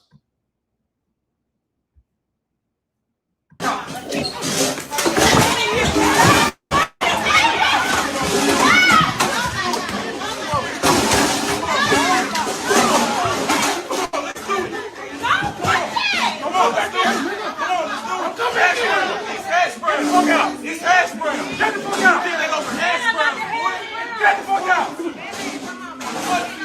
Get the fuck out. Get the fuck out. Get the fuck out. Over hash browns. Yeah. I paid for it. Get the fuck out. Get the fuck out. Get the fuck out. Get the fuck out. Then they'll come back here. Come back there. Now, I want to run back that beautiful beam footage just one more time. Just one more time. I want y'all to pay attention to the guy's shoe. Pay attention to his shoe, the guy that threw the punch. You think that shit was sweet? It's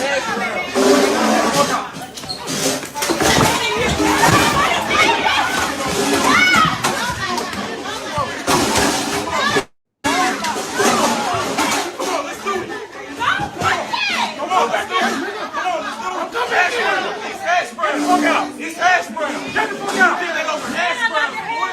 Get the fuck out.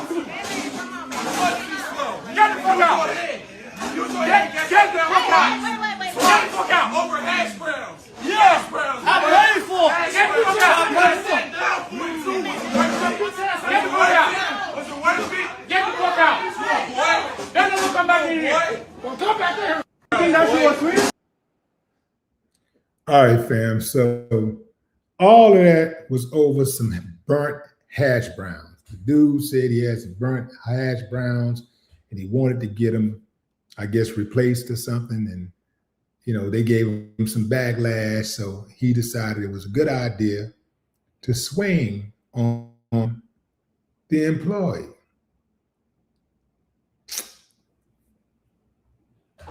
Well, he swung, and you saw what happened. I do not think it's a good idea to swing first if you can avoid swinging. I do not think it's a good idea if you can avoid a fight that you may not win. I do not think you should swing first. I think that's a horrible idea. It was at least 5, 6 people that took a swing on dude. At least 5 or 6 of them. Let me explain something to you. It's one thing to fight 5 or 6 people. It's a whole other thing when you're fighting 5 or 6 Waffle House workers. These Waffle House workers, they're not real, fam. They are something different. The Waffle House workers, they're made of something different.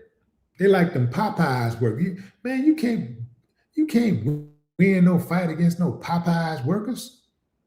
You better leave them people alone. They're already underpaid, fam. They're dealing with bad attitudes the entire time. And here come you, making it worse. Oh man, you're gonna get hurt. Leave. Look, if you want to try the people over at, let's say, Chick-fil-A, try the Chick-fil-A. I think they're kind of soft. Try Chick-fil-A. But you better, Popeyes, Waffle House, man, you don't want to mess with them people. Look, I typically don't show fight videos. I showed that one because I wanted y'all to see what not to do in a situation like that. Like, what made him think, out of all the options that he had, the best thing to do is I'm going to swing on this dude.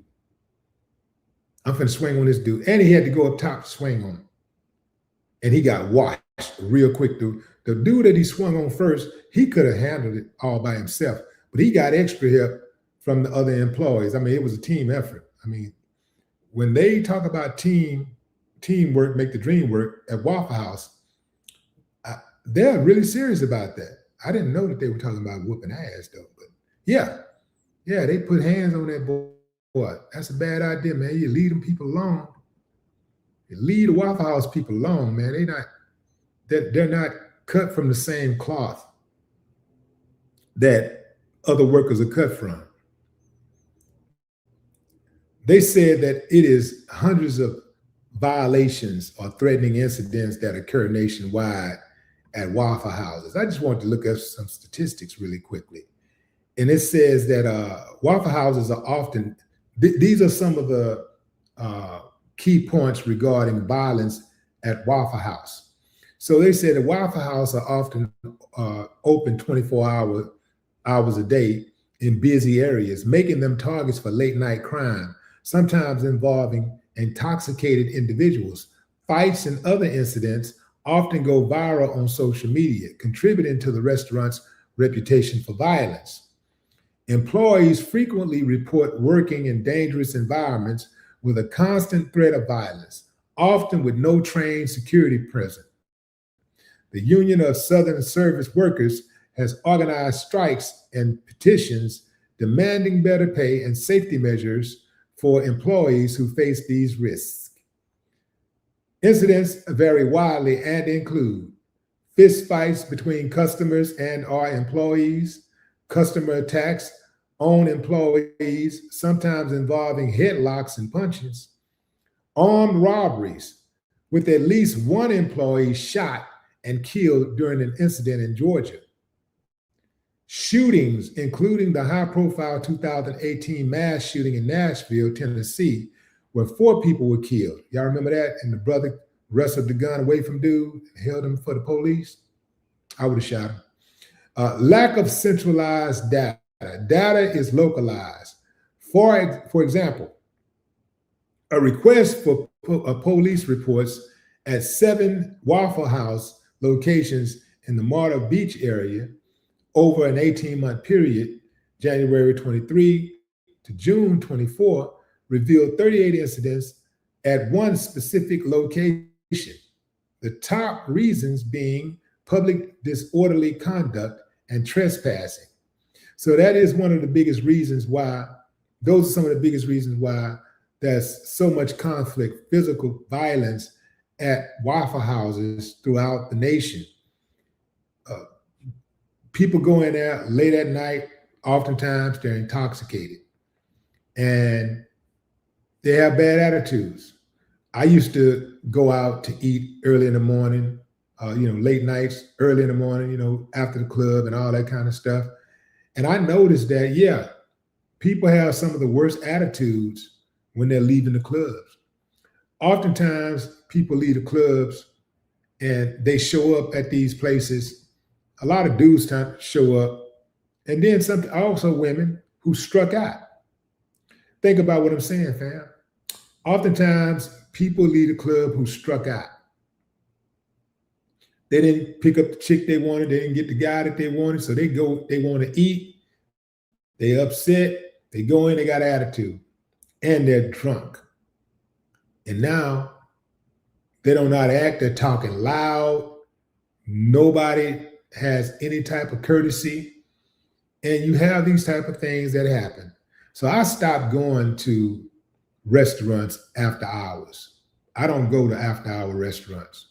I don't go to places that stay open 24 hours in the middle of the night. I don't go to those places because those places attract a lot of uncivilized mutts. And so my job is to avoid that type of energy. I avoid it by any means necessary. I try my best to stay all the way out of the way from the uncivilized mutts of society.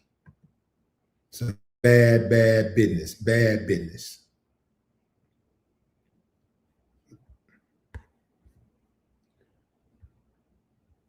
I've personally seen people fighting in the Waffle Houses. I've seen Waffle Houses get robbed. I remember in Houston, Waffle Houses were being robbed at one point with regularity. So much regularity that I was like, man, shit. And they was robbing them in broad daylight. They would rob them sometimes in broad daylight. So I'm like, yo, they doing it like that. Who's to say this place is not going to be robbed while I'm sitting up in here? I'm sitting inside the place and the place get robbed. Now that's a problem.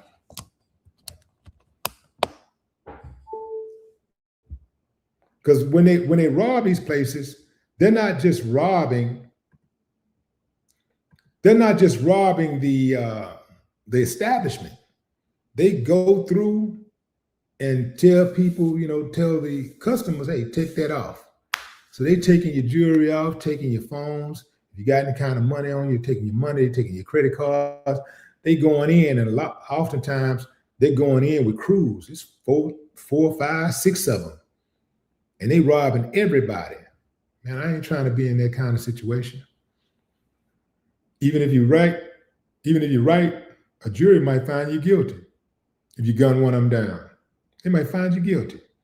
So the best thing to do is to avoid that. So Waffle House get none of my business. Plus, I don't like the people that work at Waffle House. Not all, But many of the people that work at Waffle House, man, they look nasty. They look nasty. I said not all, but many of the people that work at the Waffle House, they got bad dental work,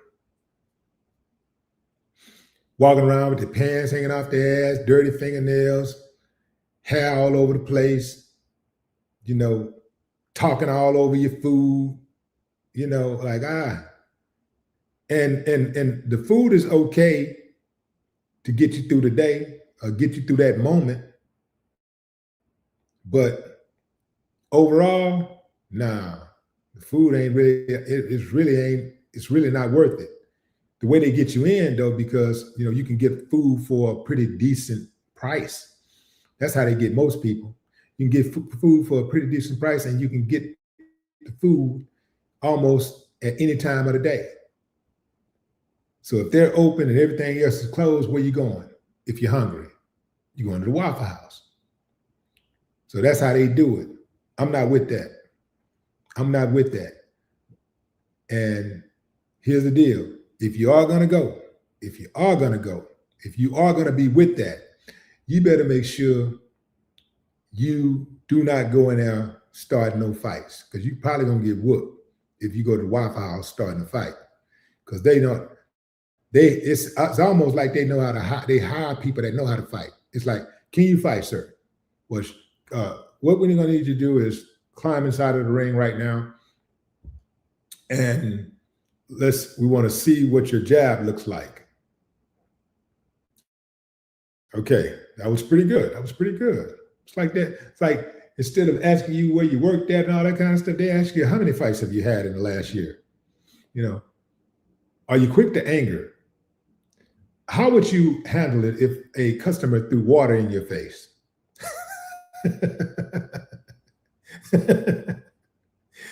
You know, it's like that Waffle House job requirements are different. I think the criteria is different than most people. Waffle House and Popeyes, I think it's different. You know, how many fights have you had? How many pounds can you lift? How many, you know, yeah. Are you afraid to go to jail? Are you afraid to go to jail? No, I ain't afraid. No, I ain't scared. But well, come on in here, Leon. Come on in here, man. Get on back there, man. Get on back there. Yeah. You know? Yeah. So y'all be very, very careful about messing around at that Waffle House. Here's a story, fam. Here's a story that's probably gonna run you hot. This story will probably run you hot. We got a president at an HBCU who has been accused of having MAGA associates. MAGA associates prompting her to push their agenda within the walls of the HBCU. Yeah, fam. Yeah. Say it ain't so. Say it ain't so.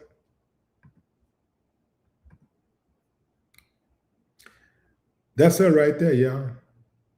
That's her. That's FAMU, FAMU's president.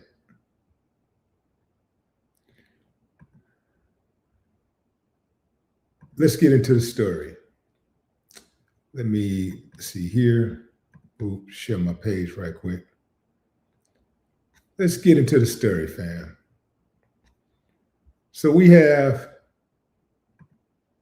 let's see. No, that's too small. Hold on. Hold on.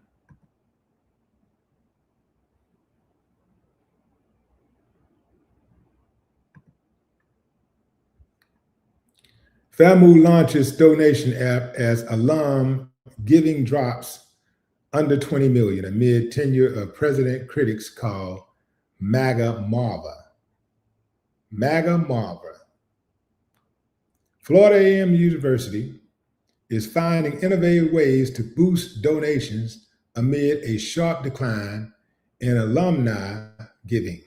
The HBCU's donations dropped below 20 million this fiscal year after receiving increasing contributions in the years prior. FAMU's Board of Trustees addressed this concern in a recent meeting while the university launched a donation app last week. Alumni donations were trending upward from 2019 through 2024. During the 24-25 fiscal year, fundraising dropped below $25 million. In 2025, it was recorded to be below $20 million. With continued support from the board, we can convert the momentum of the last several years into lasting strength through major gifts, strategic engagement, and targeted investment. Brandy Tatum Frederick, FAMU's acting vice president of university advancement, said during a Thursday meeting, according to the Tallahassee Democrat. Family, why do they have these long ass names for these companies and these organizations and initiatives? FAMU's acting vice president of university advancement, according to the Tallahassee Democrat. Okay, so in short, the environment is changing, but the foundation we are building positions FAMU to continue moving forward with confidence. Some members of the board disagree with this take and have called out what they see as FAMU's failing reputation, administrative issues, and leadership under FAMU President Marva Johnson. The university's administrative house is not in order. FAMU's financial house is falling off the cliff. And sadly, our reputation as being among the elite HBCUs is going up in flames. FAMU alum and former ABC News president Kimberly Goldman said, donations are way down and alumni are disenfranchised and upset, not because of my protest, but because of this administration's presence. Damn. Johnson completed her first 100 days as FAMU president on November 9th. She recently shared a message to the campus community and university alumni. Still, she did not address fundraising, which the Board of Trustees has criticized. Although they're called the president's goals, my goals are actually goals that we worked on as an executive leadership team, Johnson told the board. There's something in the scope of these goals that anyone or everyone on our team is accountable for contributing to. We all collectively lift the weight.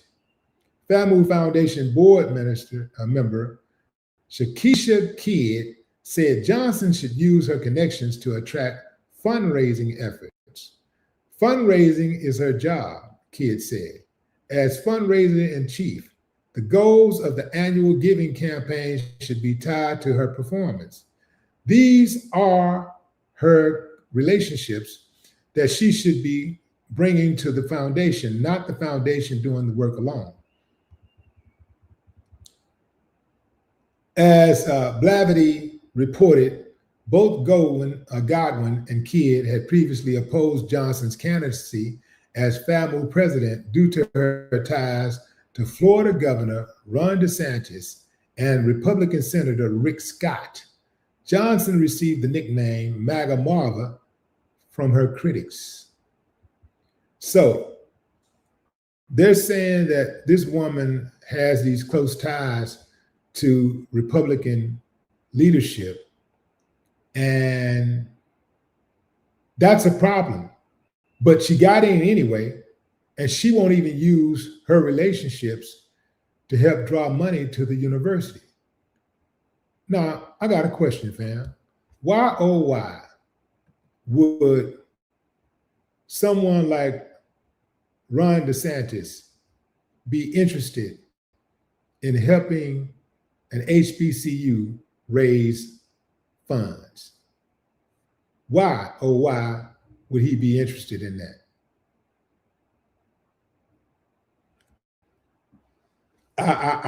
I know I wouldn't be interested in it if I was him. If I was him, you know, Ron DeSantis is an uncivilized mutt, so that's a big if. But if I was him, I wouldn't be interested in helping an HBCU raise funds, because my job as a white supremacist is for white folks to get ahead and everybody else to be left in the back. And this is how I make myself feel good, and people that look like me, this is what make them feel good. The worse that other people are doing, the better we feel about ourselves, because we feel like, well, we're still ahead as long as they're behind. That's the way we think. So why would I help them? Why? That don't make a lot of sense to me. So I don't think he's going to help them. And I think that she knows that. That's why she's not going to him. That's why she's not going to Rick Scott. She's not going to Ron DeSantis, because she knows they're not going to help her. She knows she's just another token. She's just there. I can feel the frustration, though. I can understand the frustration from the board. Like, first of all, we didn't even want you here, but we looked at the pros. They looked at the cons and said, we didn't want you here because of your association with MAGA. Okay, we don't want you. We don't like you. We don't want you here. We don't think you're a good fit. But since you are going to be here, since you are here now, okay, what are the pros? Well, if she comes, well, maybe she can help us with fundraising. Maybe she can help us with fundraising. So she gets there and she comes in as someone who is supposed to be savvy with fundraising. She's supposed to be somebody who's well connected, who can help the school in the fundraising department. But yet she's relying on the board members and the people that are already involved in the university to bring funds and do the job equally as what she does. That ain't the deal. If I'm part of an organization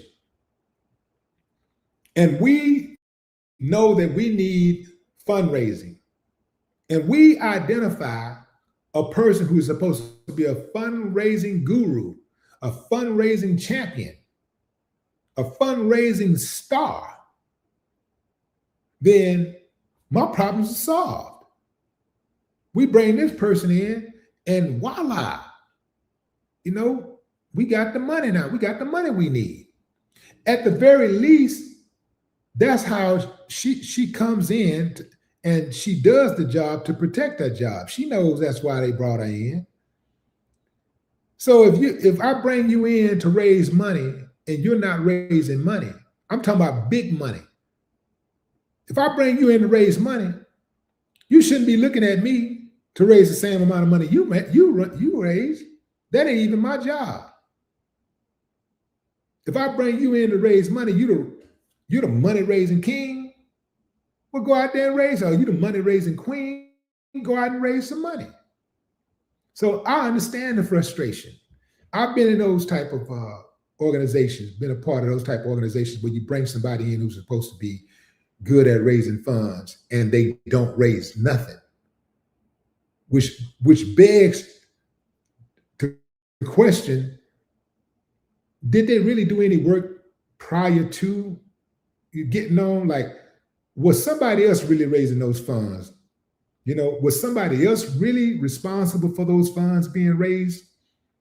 Since she can't seem to raise funds, was somebody else really responsible for doing that? And you just went out there and because of your association, you got credit. Because that happens a lot of times. You got to vet people, man, because a lot of times somebody can say, oh, I worked at such. Oh, you work, oh yeah, I worked at Universal Records and I was AR at Universal Records. And you'd be like, oh yeah, he must really know his job. He must really know what to do if he was an AR at Universal. But he ain't gonna tell you that he never signed anybody while he was an AR at Universal. He worked with people, but he ain't went out and signed nobody. That's a different type of AR person who signed somebody and get that person in the studio and oversee their career in regards to making sure that they pick out the right songs. That's a different type of AR person. That's A&R. That's real A&R, artist repertoire. That's somebody who can see an artist and say, yo, I got the vision for how you gonna dress. I got the vision for, your persona. I got the vision for the songs that you're gonna pick, the type of content even that you're gonna put out on social media. That's real A&R. But these days, you don't really have A&R at these major companies. The independent companies are the A&R for majors. Majors really don't have A&R. They have it, but it's just symbolic. They don't really do anything. The independents are the ones out there taking all the chances, signing people, and they dealing with all the headaches, loaning these guys money and offering them guidance and coaching and therapy, loaning them money for the rent and giving them money to buy food and all this type of stuff. And then once they get them ready to go to the next level, they take them to the next level with the majors, and the majors try to take all the credit. That's how that go. People take credit all the time just off association. I worked at such and such foundation company for 10 years. So you give them the benefit of the doubt that they know something about building foundations. They're not going to tell you they was never the main person building those foundations. They never would tell you that they were the main person that would come in and do the inspection and make sure that, what type of excavation that needed to take place in order to properly, rebuild this foundation, or support this reinforce this foundation. They're not going to tell you that they didn't do none of those. They didn't make those type of decisions. So you just automatically assume, and then next thing you know, you come up short. This person tell you, we renovated, I work with such, we renovate houses, and that's what I do. We renovate. So you thinking, oh, that's what you do? Okay, all right. You get a person a job, and now you finding out that they don't know how to paint. They don't know how to lay carpet. They don't know how to inspect an AC unit. They don't know nothing. They was just hanging around and getting paid. They had the minimalist job. So you got to be careful about stuff like that. I'm siding with the board. I'm siding with the board on this. I do not believe that she should have been hired in the first place. They should never have hired her. Everybody should have fought. They should have known that a zebra does not change its stripes. They should have known. Her coming in there, she ain't got no business at a HBCU. I mean, zero business at a HBCU. You kicking it with Ron DeSantis and Rick Scott? Oh, no, man. When people tell you who they are, believe them. That's my time, fam. I appreciate y'all joining the live. Do some quick shout outs before. Vicky Slaughter, what up? What's up, Vic? Marcus changed. Marcus changed. Lily June. What's up, Lily June? Connie Hodge. What's up, Connie? JC King Media. What it do? What it do? Turner Carter. Amazing Love. What is that? Roblasna or something like that? Trevon Maxellis. What's up, Trevon? That's my time, fam. I appreciate y'all. Until next time, enjoy the rest of your morning, afternoon, or evening, wherever you are in the world. Tomorrow, same bad time, same bad channel, 2 p.m. Central Time. You dig? No more talk.